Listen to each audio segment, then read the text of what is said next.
Go put it on the projector. Okay. James. Here, hey, no GoPro, video started, here we go. All right, so, we're gonna be looking at cross sections, all right, and if you wanna scooch over to that side, you're welcome to if I'm blocking you. All right, so a cross section is gonna be a piece of what you're looking at. And so, here's a couple different examples that you might see. It's kind of like a slice of bread, right? You're gonna be just like taking that cross section and you're gonna look at that individual slice, because if you look at the outside of the loaf, you don't see the story that's going on inside the loaf. Same thing with the earth. You can see the outside, but you don't know what's going on the inside. So sometimes they slice it, and that slice is a cross section. So one piece of bread. Example 2. It might be if they go in and take a chunk of it out. If you've ever heard of somebody getting a biopsy done, this is basically what they do. They have a little tool where it goes in to the mass or the tissue, and then they go in and they kind of pull a little piece out, and then they can examine that piece of tissue. Real tiny, right? They just need a little, just enough to put under the microscope. But it kind of is like that, right? Where it just goes in, takes a chunk, and then you can examine the chunk. Nobody gets sick about it, okay? It's all right. We're gonna drop it. Don't get sick. All right. Or, to me, this is always like cutting an apple or like taking a wedge out of an orange or something, like where you have like this kind of triangle-sized chunk. Okay? So all of those, and there's even some more, like this, is kind of like, it takes, it looks like a piece of pie, right? If we make the 3-dimensional thing 2-dimensional, and then take a piece of pie, sometimes pizzas cut this way, right? That's my absolute favorite. Dang it, now I want it. I cut mine out on that. Okay, so the layers are going to be heterogeneously layered. This word, heterogeneous, is something we're going to talk about next year. That prefix hetero means different. We're also going to talk about it later on this year when we put heterozygous, and we'll talk about that in our genetics unit. So you will hear this. The prefix hetero means different. So layers that are different is all that means, okay? They're going to, if we look at it like this, they kind of stack on top of each other. So the way I like to do it is we live on the surface. So I like to start at the surface, which is our crust, and work our way down to the center, which is the core, right? To me, that just kind of logically makes sense. The layers are not equally sized. Yeah. You can see this is all core, this is what we call mantle, and then this tiny part up here is the crust, all right? Some of those, the crust, mantle, and core, those are the 3 main types, and then they're kind of broken up into inner core and outer core. And then the mantle's broken up into the lithosphere, the asthenosphere, and the mesosphere. And then the crust is broken into 2 parts, the oceanic and the continental. So we'll get to all of those, and those are all some of your vocab words. So those should sound familiar if you were looking at those at all today as you were cutting them.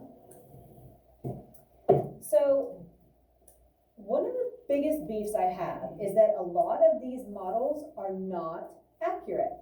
Like, well, why are you showing us models or pictures that aren't accurate? Well, it's not that they're giving us false information, but the size of the layers is sometimes off.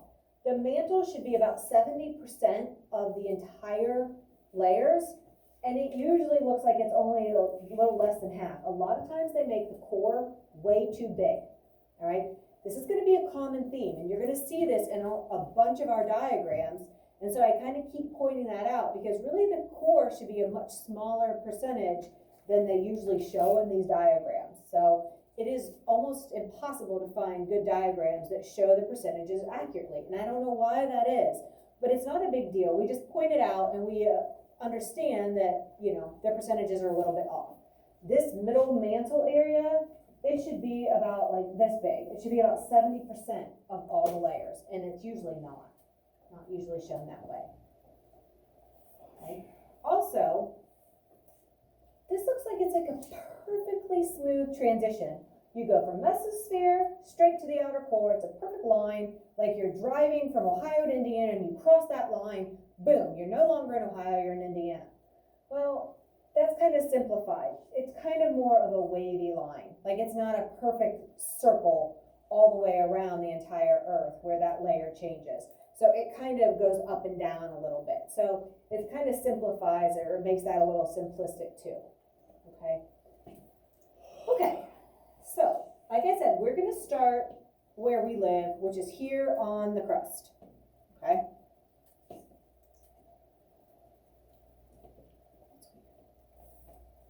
All right.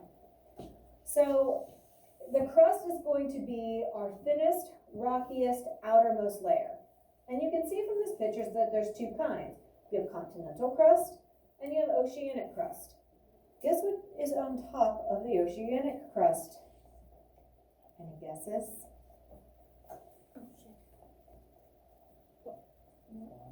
Ocean, right? It's oceanic crust. So the crust is actually right here, and there's ocean on top of it.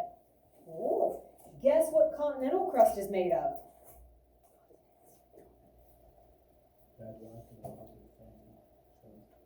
Yeah, which also is what makes our continents, right? So our continental crust is made of our continents, which is in detail like what Braden said, and then our oceanic crust has ocean over top of it. So there's two words that you don't really have to memorize. You just kind of have to think about what logically makes sense. Okay? So it's divided into our oceanic and continental crusts. And from this picture, you can see the yellow continental crust is usually a lot thicker. The oceanic crust is more dense and it is a lot thinner. And again, you can see it varies. 70 kilometers in some places, only 40 in others. So again, it's not like it's these set perfect, layers all around the Earth. Ooh, there's continental. Ooh, there's mantle. There's core, right? It kind of varies location to location, all right? I have written down, let's see. Okay, we'll get to that in a minute. All right, so obviously the oceanic has the ocean over it, and the continental is what our continents are sitting on, or are, I guess. So the oceanic crust is the outermost layer that the ocean covers. And the Earth is made of about 70% is covered by water, right? So we have a lot of oceanic crust. It's about 4 miles thick, which is 7 kilometers, and 4 miles would be about halfway from here to Galleon. So if you go right up 19 and you get about halfway to Galleon, so probably just like on this side of 288, probably if you're familiar with that area, that would probably be about 4 miles. Yes? Just hold on. You were asking such good questions, but we can't cover it all today. We will talk about it. It's part of this unit. Okay? Yes? So the Mariana Trench is the deepest in the ocean. Hold that thought too. Yes. That's next unit. But yes, it is the deepest known. Okay, so the oceanic crust, and I love that you guys have some knowledge and that you have questions. I promise, all those things we are going to get to. I'm going to push you off, okay? All right, so about halfway to here, from here to Galleon. So if you go through the ocean and you reach the ground, the crust there, right? The bottom of the ocean. That's where the oceanic crust starts. We're not counting the depth of the water. We don't start counting that depth until it is on like solid ground. Then you start drilling 4 miles deep. That's oceanic crust, okay? It's a pretty long way if you think about it, going from here all the way to Galleon, or halfway to Galleon. That seems pretty deep, right? To try to dig through to get to that next layer. When really, it's not very big at all, because we'll look at some others that are a lot more. So, oceanic crust is made from magma. Okay, magma from volcanoes that has cooled. So it's formed from igneous rock, right? That's that volcanic rock. Typically it's called basalt and gabbro, which I don't need you to know. I just try to give you a little extra information here and there. And we'll talk a little this unit and even more next unit about the process that forms this new oceanic crust. Because the oceanic crust is relatively young compared to the age of the Earth. It's only 180 million years old. We said that the Earth is 4.6 billion years old. So we'll talk about why this oceanic crust is young compared to the rest of the Earth. All right, so we'll get to that as we get to some of these details too. All right, so continental crust. This is going to be the outermost layer that the continents rest on. Now this ranges from 8 to 75 kilometers or 5 to 46 miles. It's about 55 miles to get to Columbus. So some of the continental crust is as deep as driving from here to Columbus. Some is as deep as, like the average is about 25 miles or 40 some kilometers, and that's like driving from here to Marion. So the average is from here to Marion, but it can go as deep or as thick as from here to Columbus. So, do you think we have ever drilled through the crust to get to the next layer? Yeah. Yeah. No. No. Yeah, people have tried You to do can't it because before. Okay, we'll see. We'll see. All right, and just like Graydon said, the continental crust consists of a lot of different types of rock. It's not just all igneous. You have lots of rock, you have big rock, you have small rock, some are metamorphic rocks, some are sedimentary rocks, so you have a lot of different types. And this type is what is same age as the Earth, which is about 4.6 billion years old. All right, so the continental crust is thicker, it's older, has continents or land on it. The oceanic crust is a lot thinner, and it's shown here in red. Thinner, it's actually more dense, and is made of igneous rock. So, there is a special boundary called the Mohoveric discontinuity. They actually are nice to us, and they abbreviated the MOHO discontinuity. So you will see this on different diagrams. I don't really care that you know it, but I don't want it to confuse you. If you see this other places, like you might be like, well, what's the MOHO discontinuity? It was named by the person who discovered it, and it was Mohoveric. And so they named it after him. Or maybe he named it after himself, I'm not sure. So what it is there's a change in composition. A very, very evident change in the composition. And it's kind of like a boundary or a border. It's like, I think, a pizza.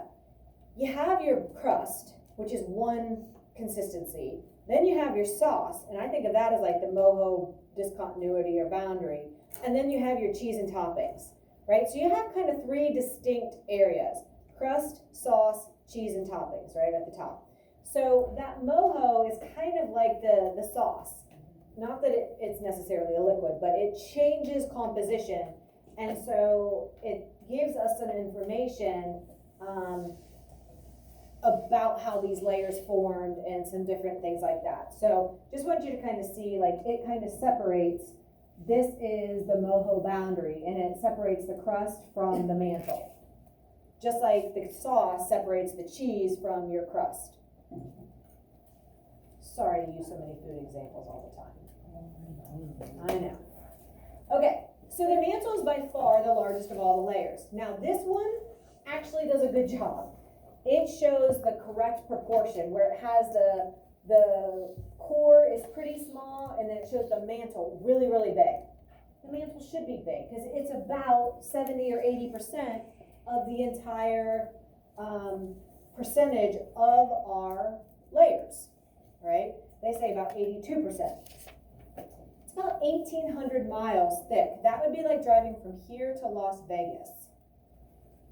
That's a long drive. We're gonna get this. No. So 1,800 miles thick. If you drove straight there, it'd probably be like almost 2 days worth. Just driving day and night, and then you finally get there. How about flying?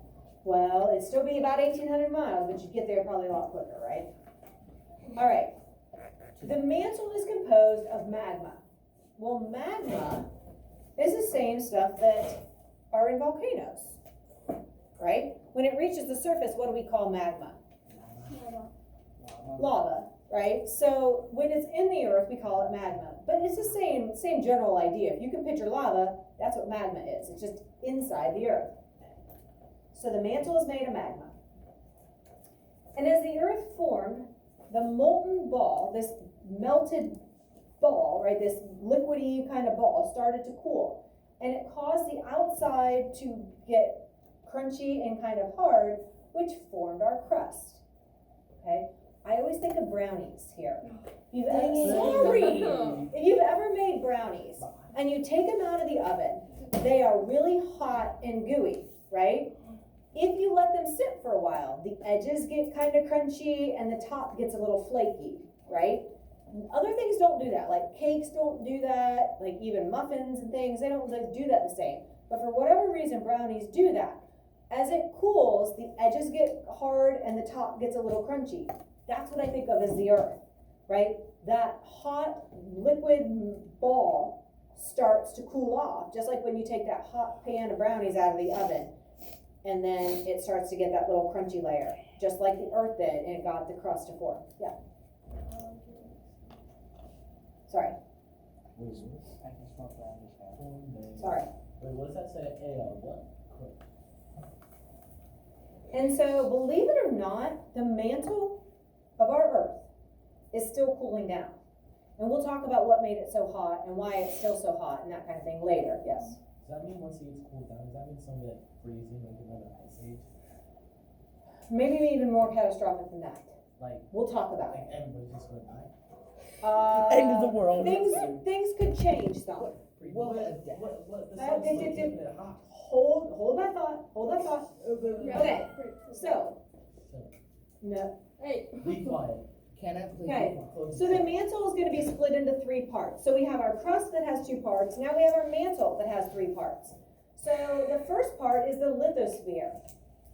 It is rigid and hard, and litho means rock-like, okay? And so it's right here at the top. And it includes this top layer of the mantle and whatever crust is above it. That together makes the lithosphere, okay? The next section is called the asthenosphere, okay? Astheno means plastic-like, so that means it's kind of soft and maybe a little bit flowing. This is where the convection currents happen, and that's what we'll talk about tomorrow. Astheno means weak, okay? So it's soft or weak. Then the mesosphere is the very bottom of the mantle, and it's the side, the layer that's closest to the core. Meso means middle, not that it's the middle mantle layer, but it is the middle of the earth. So if you dig halfway down, about halfway before you reach the core, you would reach the mesosphere. It's kind of that middle layer. It's really hot. It is very hot. Okay, and so let's go ahead. We will stop here. So we, like,